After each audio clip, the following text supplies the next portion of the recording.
pour faire entendre la voix des salariés. Max Céleste, membre de cette organisation politique, est l'invité de la grande interview, une organisation ancrée dans ses convictions et qui ne varie pas. Olivier Lancien. Max Céleste, une figure du militantisme et de combat ouvrier, un homme engagé dans la cause des militants et des Guadeloupéens avec une priorité, la défense des salariés. Il est membre de Combat ouvrier. Cette organisation politique milite pour les luttes ouvrières en Guadeloupe-Martinique, mais aussi dans la Caraïbe.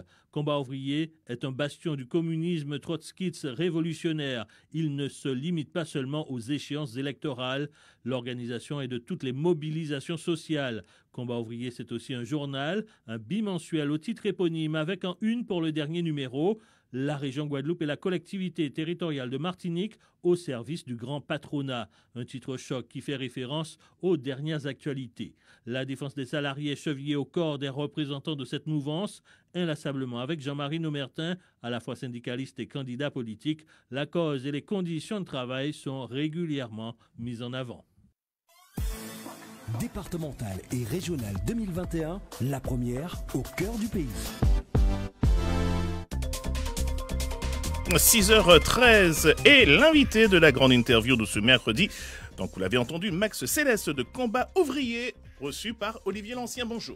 Bonjour Max Céleste. Bonjour.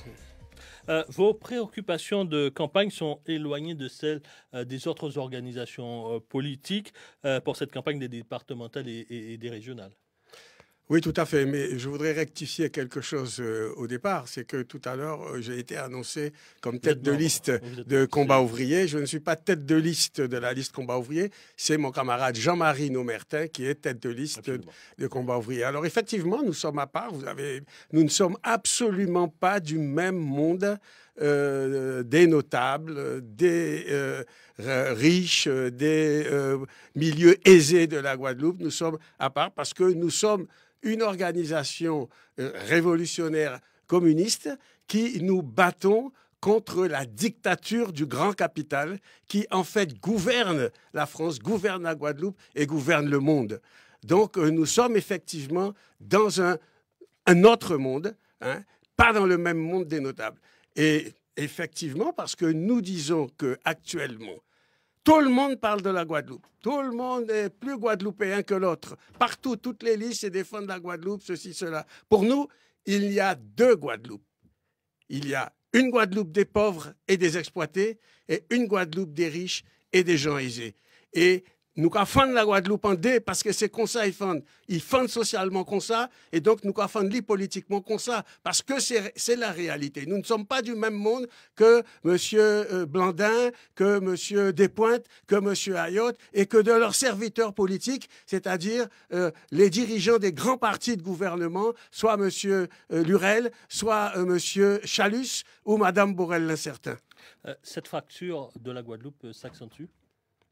Cette fracture, elle s'accentue de plus en plus avec la pandémie, qui est une crise sanitaire, en fait, qui ne fait que prolonger la crise économique, où on assiste à un appauvrissement des couches pauvres, encore plus pauvres, des travailleurs, et des salaires qui baissent, puisqu'on a un chômage partiel à 16% de moins que le salaire normal, et on parle de le diminuer encore à 28%.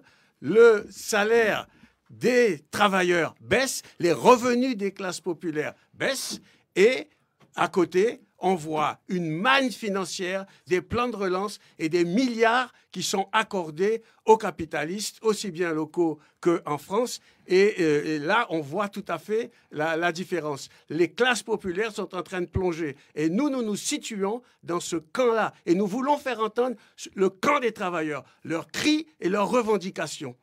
Alors justement, 2 minutes, le temps d'arranger votre siège pour levez-vous un peu, juste un peu. Voilà, c'est en direct, comme tous les matins. Alors vous, quel bilan faites-vous des conditions de travail des Guadeloupéens aujourd'hui ? Eh bien, c'est ce que je viens de dire. Je ne peux que le répéter, même sous une autre forme. Actuellement, il y a un jeune travailleur, ingénieur, au centre hospitalier de Pointe-à-Pitre, vous en avez parlé tout à l'heure, qui est menacé de licenciement. Il a à peine 30 ans, il est ingénieur Et il est menacé de licenciement pour rien. Tout simplement parce qu'il est contractuel. Et on ne lui a jamais proposé de titularisation. Bon. Et après, on nous dit que les jeunes quittent la Guadeloupe. Bon, alors, pour que les jeunes ne quittent pas la Guadeloupe, il faut d'abord qu'au moins sur les licenciements et sur le travail, on leur donne la possibilité de rester et de s'épanouir ici. Ça commence par là. Justement, quelles sont vos propositions? Il s'appelle Edififi. À Combat Ouvrier pour garder les jeunes, pour qu'ils reviennent en Guadeloupe? Eh bien, écoutez, d'abord, il faut un plan massif d'emploi. Et nous disons qu'il n'y a pas d'autre solution. Dans ce pays où il y a 25% de chômage officiel, mais en réalité, il n'y en a plus parce qu'il y a beaucoup de gens qui ne sont pas déclarés à Pôle emploi, par exemple, eh bien, il faut un plan urgence d'emploi massif. Et nous disons que pour cela, il faut répartir le travail entre tous, sans diminution de salaire. Alors évidemment, cela se pose une lutte, une mobilisation des travailleurs, des jeunes, des chômeurs. Et on y arrivera si des luttes collectives puissantes, fortes, larges se déclenchent en Guadeloupe avec ceux qui sont opprimés par ce système capitaliste. Alors, revenir, oui, c'est bien, vous proposez un plan pour qu'ils reviennent, mais pour les garder, est-ce qu'il faut aller beaucoup plus loin que le cadre actuel? Avant qu'ils reviennent, pour qu'ils restent déjà. Hein. Si on offre des emplois correctement payés, et pour ça nous disons que le SMIC devrait être au moins à 1 800 € net. C'est pas formidable, mais au moins avec ça, on peut vivre plus ou moins décemment comparé aux salaires qu'ils sont pratiqués ici, qui sont bien souvent tout juste le SMIC ou moins que le SMIC quand on fait moins d'heures. Hein. Parce que regardez, les communaux qui sont actuellement en grève depuis 2 mois, qui ont des retraites de 300 à 800 € hein, en Guadeloupe, c'est une grève extraordinaire, formidable, où des milliers d'ouvriers se battent justement pour ça, qui battent pour de meilleurs salaires, de meilleures conditions de vie, et c'est tout cela qui fera rester des jeunes. D'abord qu'ils restent. Ensuite, ceux qui sont partis, on verra. Mais d'abord qu'ils restent. Et pour cela, il faut un homme ou une femme doit avoir un salaire et un travail correctement payé. C'est la base même de la vie sociale. Max Céleste, est-ce que vous êtes pour des dispositifs de protection de l'emploi en Guadeloupe pour les jeunes notamment à niveau équivalent? Il faut une protection pour les jeunes Guadeloupéens diplômés. Oui, vous savez, une protection pour les jeunes Guadeloupéens diplômés, bien sûr. Nous avons ici la plupart des postes de l'administration ici ne sont pas réservés aux natifs natals de la Guadeloupe. Ils sont réservés à d'autres personnes. Et cela, c'est inadmissible. Et c'est pour cela que les Guadeloupéens, dans leur tête, dans leur cœur, ont un ressenti d'oppression raciale. Dans un pays qui n'a connu que l'esclavage et des dizaines d'années de colonisation, eh bien cela s'explique tout à fait normalement. Alors pour ça, d'ailleurs, les diplômés, eh bien, il faudrait aussi qu'ils trouvent leur place et leur épanouissement en Guadeloupe, au lieu que ce soit des gens qui ne sont pas d'ici, qui ne sont pas nés ici et qu'on embauche dans les administrations alors que nous avons tant de diplômés, tant de gens qui pourraient faire l'affaire. Quel bilan faites-vous des collectivités dites majeures, conseil régional, conseil départemental? Le conseil général et le conseil départemental sont des rouages d'un système. Vous savez, nous sommes dominés par le système capitaliste. Bon, qui est-ce qui dirige le monde? Eh bien, ce sont les conseils d'administration des grosses sociétés. Ici, nous avons le groupe GBH, nous avons Bernard Arnault en France, nous avons, bref. Et ce sont eux qui dirigent réellement. Macron n'est que leur fondé de pouvoir. Et les élus du conseil général et du conseil départemental ne sont que des rouages, leurs satellites, pour faire admettre cette situation continuellement à la population locale. Lorsque on saupoudre un petit peu d'aide sociale au conseil départemental, bon, c'est pourquoi, en fait? C'est pour permettre d'éviter l'explosion sociale, tout juste, et il n'évite pas toujours, de manière à ce que les affaires capitalistes puissent se dérouler normalement, qu'on puisse exploiter tranquillement les travailleurs. Et le conseil régional, c'est pareil. Et leur budget va surtout, en dernière analyse, aux grosses sociétés. Parce que quand on construit des ports, 15 ou 18 ports du conseil départemental, eh bien, en bout de chaîne, qui c'est qui en profite? Ce sont les sociétés qui construisent ces ports, et dans ces sociétés, ce sont les capitalistes, les possédants de ces entreprises qui perçoivent le profit. Donc, nous disons que l'argent public, eh bien, il va au privé et il rentre dans la poche, même pas des petites entreprises, mais des grosses entreprises. Voilà à quoi servent, en réalité, et la loi Notré le dit, le conseil général et le conseil départemental. Fondamentalement. Max Céleste, rapidement, il y a les salariés en Guadeloupe, mais il y a aussi le gros contingent des chefs d'entreprise, de petites unités, des artisans qui fondent aussi ce tissu économique. Quelles sont vos solutions? Tout à fait, tout à fait. Vous avez raison. Nous faisons la différence encore entre les petites entreprises, les petits artisans et les grosses sociétés.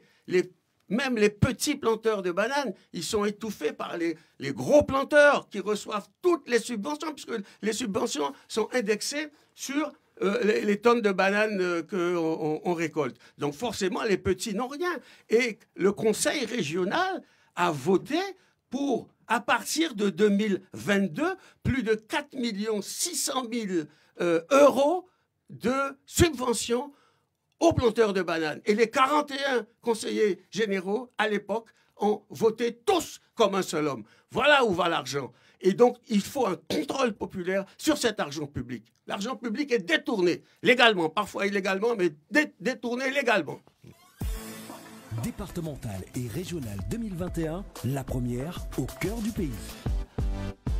Question d'internaute Max Céleste, Adler Nabajot qui dit: les bénéficiaires du RSA, quelle action comptez-vous mettre en œuvre pour réduire la fracture sociale? Oui, le RSA montre qu'il y a de la pauvreté. On ne peut pas vivre du RSA. Le RSA, c'est une petite aide juste peut-être pour éviter de crever de faim. Mais c'est une misère. On ne peut pas vivre de ça. Donc, effectivement, il y a des aides pour l'instant, mais c'est tout simplement pour pallier un système qui génère de plus en plus de chômage et de pauvreté. Et c'est pour ça que je reviens au fait qu'il faut des luttes collectives puissantes des chômeurs et des travailleurs pour exiger de vrais emplois dans les entreprises et correctement payés. Et ça demande une lutte collective et large et puissante. Et nous les appelons à mener cette lutte. Sinon, il n'y aura rien. Nous arrivons pratiquement au terme, Max Céleste. Une question pratique maintenant. Jusqu'à quel montant un chef d'entreprise peut bénéficier d'un prêt rebond à taux zéro du FEDER? Eh bien, ils bénéficient de taux zéro, justement, les chefs d'entreprise. Et ça dépend qui. Quand M. Ayotte a perçu un PGE prend garantie par l'État de 115 millions alors qu'ils n'en avaient pas besoin, on voit où va l'argent. Et souvent, ces prêts à taux zéro, eh ben, ils vont profiter encore aux gros. Que les petits artisans en profitent, se débrouillent, il n'y a pas de problème. Hein. Ils sont de notre côté. Nous leur disons d'ailleurs, au lieu de défendre les gros ou de suivre les gros, de s'allier aux travailleurs qui luttent. Merci beaucoup, Max Céleste. Et c'était jusqu'à 200 000 euros pour le taux après rebond zéro pour le FEDER. Et très bonne journée. Merci d'avoir répondu à nos questions. Merci. Départementale et régionale 2021, la première au cœur du pays. Max Céleste, invité ce matin de la grande interview. Il était donc reçu par Olivier Lancien, 6h26.